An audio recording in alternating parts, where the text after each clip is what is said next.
The definition of an accommodation is it's a modification or a change in the job application process. So if you need an accommodation for an interview, or you need an accommodation for an online test, that could be something that you talk about with an employer as an applicant. It can be a modification or change to the work environment or to the manner in which the position is customarily performed that enables a qualified person with a disability to perform the essential functions of the position. And it can also be that enables an employee with a disability to enjoy equal benefits and privileges of employment that are enjoyed by similarly situated employees without disabilities. Individual has a disability if he or she has a physical or mental impairment that substantially limits one or more major life activities. Now, substantially limits is not a real high bar to meet. What that means is that the person is more substantially limited than the average person. Major life activities include things most of us do every day that we don't have to think about: walking, sitting, sleeping, eating, thinking, concentrating, lifting, standing.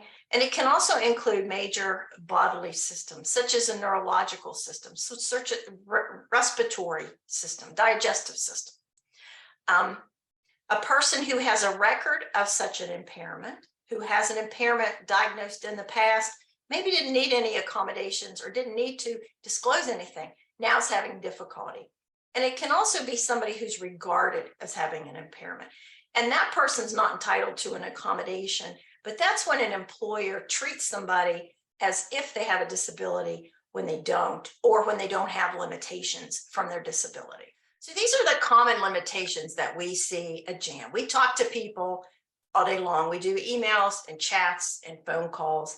And so this is based on what we see here on the people that call to get help. You know, hey, I'm having difficulty on my job.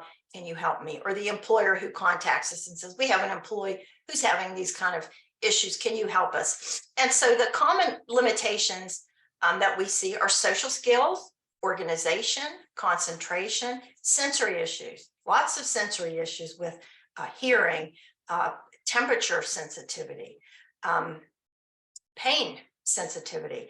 I had a call here not too long ago, a person who, you know, sometimes people are very sensitive to clothing, let's say shoes, tags, seams in clothing. Well, this employee was not sensitive to pain at all, and he had gotten hurt on the job, did not know it till he looked down and blood was pooling around his sock from where he had injured his leg. So there are lots of variations and differences in, it could be smells, it could be the lights, it could be the sound from the lights. Issues of change. You know, change is difficult for all of us, but for people with disabilities, change may be extremely hard to manage. Time management, stress management, lots of different things that can create stress. Anxiety is a really high co-occurring disability or medical condition that goes along with autism and ADHD.